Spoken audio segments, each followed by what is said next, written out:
Hi everyone, my name is Melanie Turabian and I'm a master's student at Carleton University studying human-computer interaction, and I'm currently completing my internship with IBM's Cognos Analytics. Before I get into my presentation, I'd like to thank the CLUE program for giving me the opportunity both to intern with IBM and for allowing me to share my experience today with you all at the 2021 Symposium. I'd also like to thank my supervisors at IBM, Catherine and Robin, for their guidance and for making this such a wonderful experience for me. In my role working as a design researcher at IBM, I work on their business intelligence platform called Cognos Analytics. In my role, I'm involved in conducting research that leverages different methodologies, such as heuristic evaluations, user testing, and user interviews, but certainly not limited to those. The purpose of conducting any sort of research in UX is to understand the user's experience with the product, identify any issues or areas of friction, and make suggestions based on findings to improve their experience or interaction with the product. Over the course of my internship, I've been lucky enough to get involved in several projects, and for that reason, instead of sharing specifics about the research I've engaged in, I thought it would be more valuable to express the knowledge I have acquired from this internship, which spans from my professional to my academic and even personal life.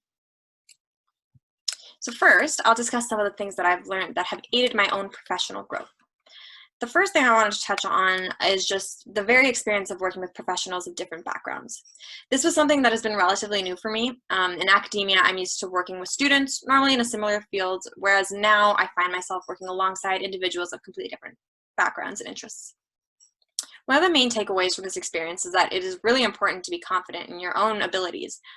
You might find yourself involved in a collaborative effort where you're the only individual with a certain set of knowledge or skills. And in those situations, in order to truly be of value, you have to be confident in your own ability to complete the job that you've been tasked with and really recognize what you bring to the table. Now, the next thing that I realized whilst working in a diverse professional group is the importance of storytelling. In this line of work, as I've kind of already alluded to, there are so many important individuals that are involved in the process of delivering users with an enjoyable experience, including researchers, designers, developers, managers, and so many more. So therefore, when you're delivering insights based on findings, the story that you tell is so important, and it must speak to each person regardless of their role or professional background. So you really have to sell it and emphasize why it's important for the users, their experience, and the overall success of the product. In order to do that, being concise, to the point, and persuasive is really how you're going to make the most impact. Now, moving on, another very important part of my internship with IBM is that I've had the opportunity to experience working in an agile environment. Going back to my own research, any project that I've taken on has normally been quite long and drawn out, and these sometimes overly meticulous tendencies that I've grown accustomed to in academia, well, that's not necessarily conducive to success in industry. And that's not to say that the projects I've undertaken at IBM lack rigor. In fact, I'd say it's quite the opposite. What I've learned, however, is that in approaching my projects, I must prioritize the order in which I complete the tasks and also prioritize the way that I present findings and focus on what creates the most fluid story and what is important for the product's success. One other lesson that I've learned from working in an agile environment is to factor in any dependencies before committing to a deadline. Since this work involves a lot of collaboration, sometimes you require assistance from others, especially as an intern. And because you have to rely on others, sometimes you can't complete a task as quickly as you might like to. But it's really important to take this into consideration beforehand and not place unnecessary stress on yourself for something that you can't control. Now, I'll discuss some of the things that I've learned that have aided my growth in academia. In my master's research, I do a lot of work with electroencephalography, and the methods in which I've employed have given me so much data to work with. And while that's not something to complain about, I often get bogged down by what I expect to be of interest rather than letting the data do the talking for me, so to speak. In my internship, I've had the pleasure of participating in user testing sessions, which is where I realized how valuable it is to pay attention to everything users are doing or expressing, and particularly what we didn't think would be worth noting or didn't even consider during the planning stage of a research project. So that experience and realization really inspired me to go back through my own research and critically examine all of my neural data all over again to see what it's telling me rather than what I'm expecting from it. And while honestly that was quite exhausting, it was very important for the integrity of the research. Now, there are several areas where I've grown in my personal life as a result of this internship, but for the sake of time, I'm just going to stick to what I think is most important. So first, I have to acknowledge the fact that myself and my colleagues have completed our internships entirely remotely during a global pandemic, and that's no easy feat. So I would like to congratulate everybody else who is presenting today. I'll admit that I was worried that I'd lose all my social skills as a result of social distancing and all of that, and I was worried that going into this internship, I'd do a really poor job at interacting with or making any connections with the team. But I have to say it's been the exact opposite. My interpersonal skills have really flourished over the last several months, and I'm sure that some of that has to do with the fact that everyone on my team and everyone that I've interacted with has been so incredibly welcoming and kind, but nonetheless, it's been such a surprise to me, and it's something that I'm very grateful for. And I'd like to say once more, thank you to everybody who's made this experience possible. I've included my contact information on the screen, so please feel free to reach out on any of these platforms if you have any questions. And that concludes my presentation, so thank you again for listening.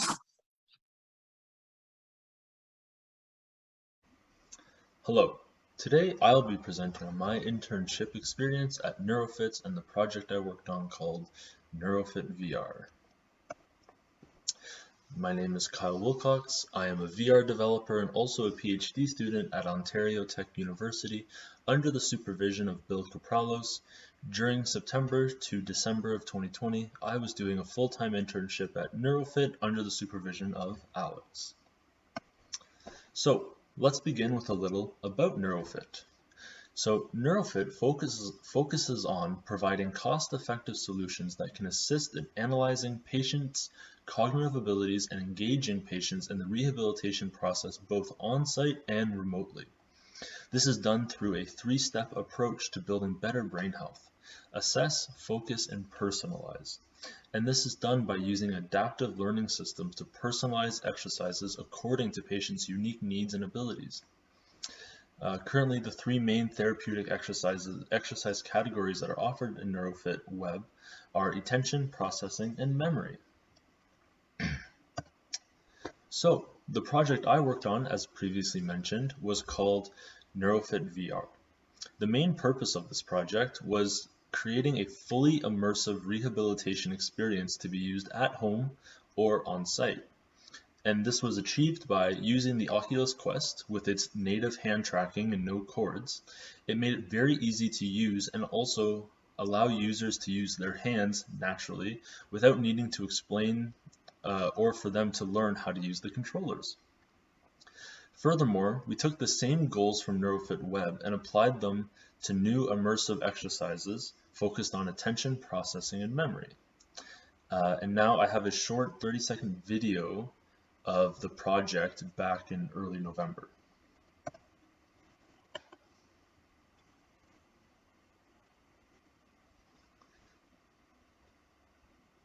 So this video shows the hub world and the hand tracking, as well as one of the first exercises, a color sequence game, where the user is repairing cars or repairing flying cars by going through a color sequence, and it's focused on memory.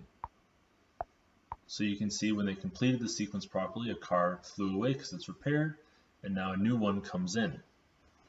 Of course, this is all still in development, and some things have, well, most things have changed since this video was made.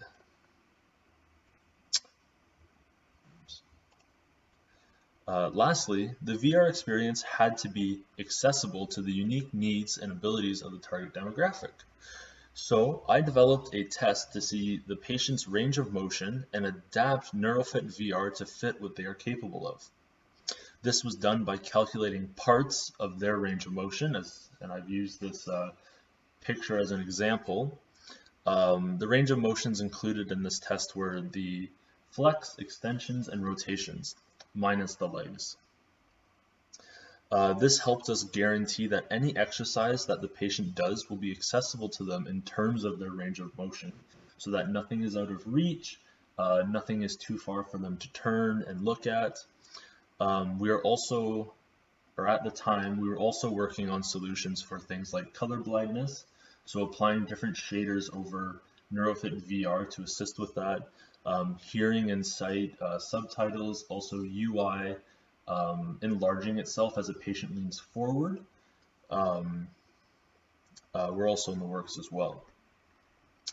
And yeah, thank you very much for listening to my presentation. I hope you all have a fantastic day.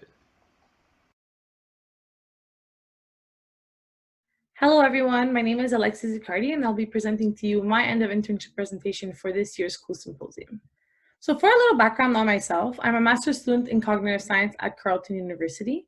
I'm a member of the Advanced Cognitive Engineering Research Laboratory, working under the supervision of Dr. Herdman. I was awarded a Create Clue internship with the National Research Council of Canada, NRC for short, in the Flight Research Laboratory in the Aerospace Department. I'm working specifically with the Human Factors team, and Dr. Shelley Kelsey is my direct supervisor. So the first project I got involved with at the NRC involves research on the securement and containment of mobility aids in air travel. In collaboration with Transport Canada and the Canadian Transportation Agency, the NRC has been working on bettering the current situations of wheelchairs being broken or damaged within aircrafts. To do this, they're researching the existing methods of securement and containment of mobility aids and further developing a comprehensive prototype for a cargo door dimension tool to ensure accessible information to passengers regarding traveling with a mobility aid. My role in this project has been to help prepare for and help run an online focus group and usability testing session for the prototype. So by getting involved in this project that was already ongoing, I further developed my adaptability and independence skills. I had to quickly learn and study all of the work that was already completed, and I also had to learn the prototype tool inside and out in order to really be ready for the workshop. Working with the government and having meetings with governmental groups really refined my professionalism, which I'm happy about. I also learned about information architecture and how to create tools and content that are clearly and efficiently presented to users. So although I didn't create the tool, learning all of its components has given me insight on the techniques that can ensure user-friendly design. And of course, I learned so much about the problem at hand and how it kind of has been mitigated. So that was interesting as well. So the second project that I've been taking a part in involves researching the effects that the COVID-19 pandemic has had on people with disabilities in their travel experience, specifically looking at the protocols being put in place. For the project, the NRC is also working in collaboration with Transport Canada and the Canadian Transportation Agency. I was involved in almost the entire research process, so it's really been a good learning experience for me. I really got to see and apply the research method skills that I've been employing in academia to a fast-paced real-life situation. So we had to perform an environmental scan, which involved collecting and reviewing all relevant background material for the matter. We then had to hold stakeholder interviews with end users and transportation industry representatives. This was the most exciting part for me because it further motivated my passion for working within the accessibility research and design field for services and products. Moreover, I further developed my communication skills, especially in terms of research interaction. I learned so much about the obstacles that people with disabilities face, specifically because industry does not consider their needs at the beginning of the design process, or at least some industry members. So yeah, after completing the interviews, we amalgamated the environmental scan results and also the interview data and created a bulletin and a report outlining all of our findings and best practice suggestions. So that was cool. Some of my skills, like problem solving and creativity, were also further improved in this stage because it required a lot of out-of-the-box thinking. And so basically this entire process of this project has been really great, and I really got to develop user empathy, which is a crucial skill to develop as a UX researcher. So before ending this presentation, I would just like to thank the organizers of the CLUE program for making this opportunity possible for me. Your support and dedication to all of the students in this program has truly been appreciated. I'd also like to thank the Human Factors team at the NRC. Everyone has welcomed me with open arms and has made me feel very included and comfortable at the meetings. You've made doing an internship completely online during a pandemic as smooth as possible, so thank you. And last but definitely not least, thank you to Dr. Shelley Kelsey and Cadence Palesk for everything you've done to help me grow and develop as a researcher. You've both been the ideal mentors to work with as an aspiring researcher and professional. It's helped me develop my confidence in this field by allowing me some independence and trust. So I truly appreciate that. And finally, I just wanted to end by stating one of the main takeaways that I got in the research process that I've been doing. When speaking to a number of individuals with disabilities, I understood that the barriers that exist for people with disabilities do not exist because of their disabilities, but because of able-centric environments.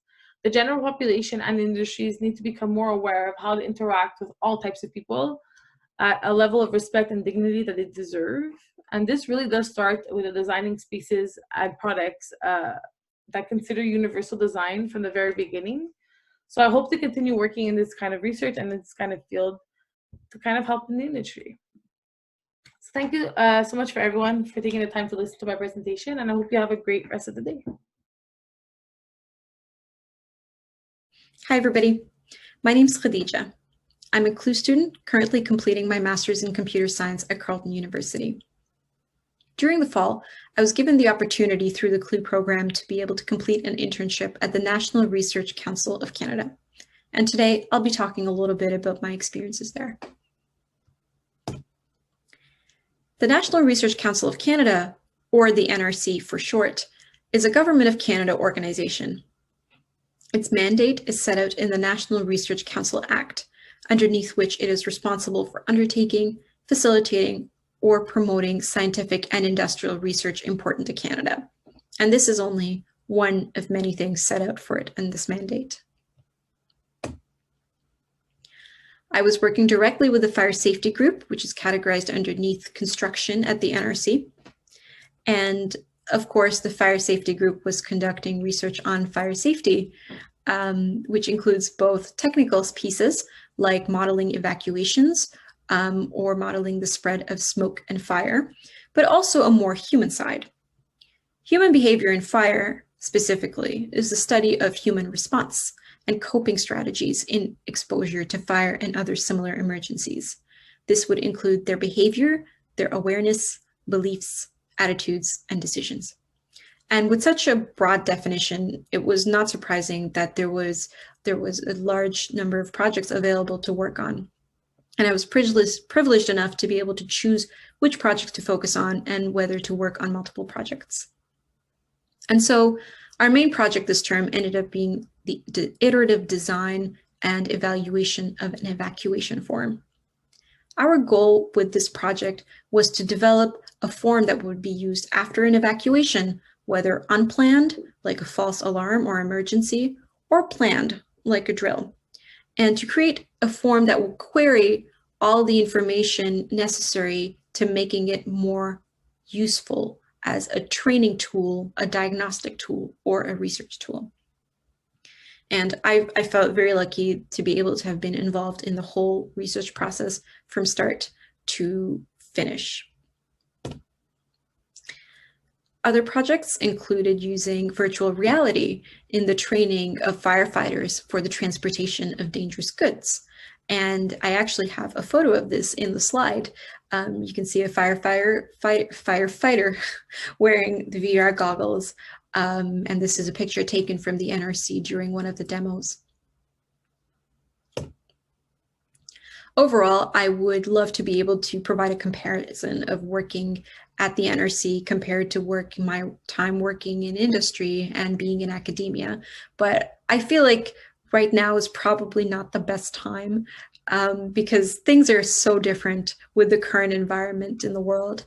I spent all of my time working remotely, and I was lucky enough to have flexible hours, which I found really helped boost my productivity. On the flip side, I still find myself wondering how some of my colleagues actually look like. Building relationships has definitely been more challenging with COVID-19, but I found that there were definite ways to help mitigate this a little bit, like the biggest of which being keeping your camera on during meetings, especially in smaller groups.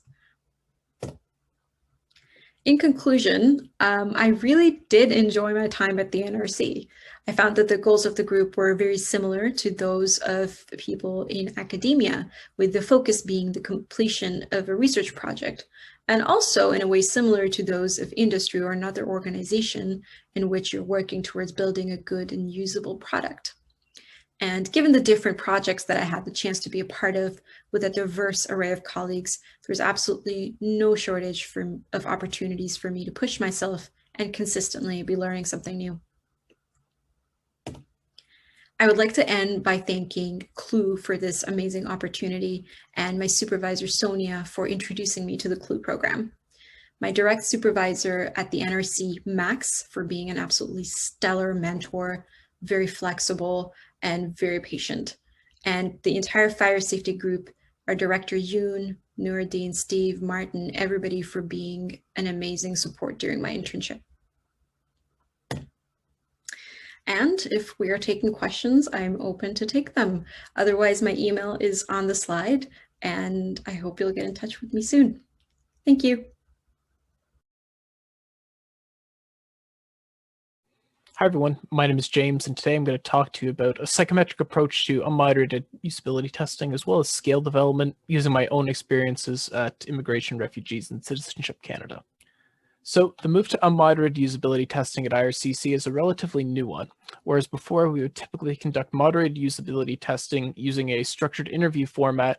Unmoderated usability testing does not give us the luxury of having a moderator to lead the test. So consequently, we need to develop the tools and procedures to carry out these tests in absence of a moderator.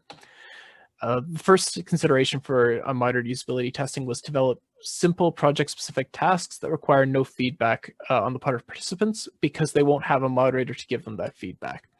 The second consideration was that we needed to develop general measures that, in addition to capturing participants' attitudes in a similar manner to our moderated tasks, would be able to additionally quantify those attitudes. So when it came to developing the scale itself, I first asked myself, what do we as a usability team care about in our usability tests? And that boiled down essentially to three things. The first of which was content, so the degree to which our clients feel they're given relevant, helpful information for their situation. Clarity, so the degree to which clients understand the information as it's presented to them. And finally, confidence, the degree to which clients feel comfortable using the information that they're given. And when they don't understand that information, the degree to which they feel comfortable seeking out additional information to help them understand. There are also some additional considerations we had in mind for the scale. Firstly, the scale should be relatively short to encourage completion and control the overall test length. It should be adaptable, meaning that it can be used in any of our projects with only minimal changes to the language used. And finally, it should have validity in both English and French. So the initial scale took the form of a 15-item questionnaire consisting of a 7-point Likert scale and 3 subscales of 5 items each relating to content clarity and confidence, as mentioned previously. There's also English and French versions that were developed for this scale. And while validation at the time of recording is ongoing, I hope to have some results to discuss with you at the time of presentation. Over the course of developing the scale, there's 2 lessons that I learned that I want to share with you. So the first is that developing measures of any sort is and should be a collaborative process. These are tools that you and your user experience team are going to be using for a long period of time into the foreseeable future. So you want to make sure that your whole team is on board with its development and understanding how and why it's going to be used. Which brings me now to the second lesson that I learned with developing the scale is that you should develop your measures with a scope and purpose in mind. Not only will this help you refine your measures to make them the best that they can possibly be and specific to their purpose, but it'll also help keep the development in check.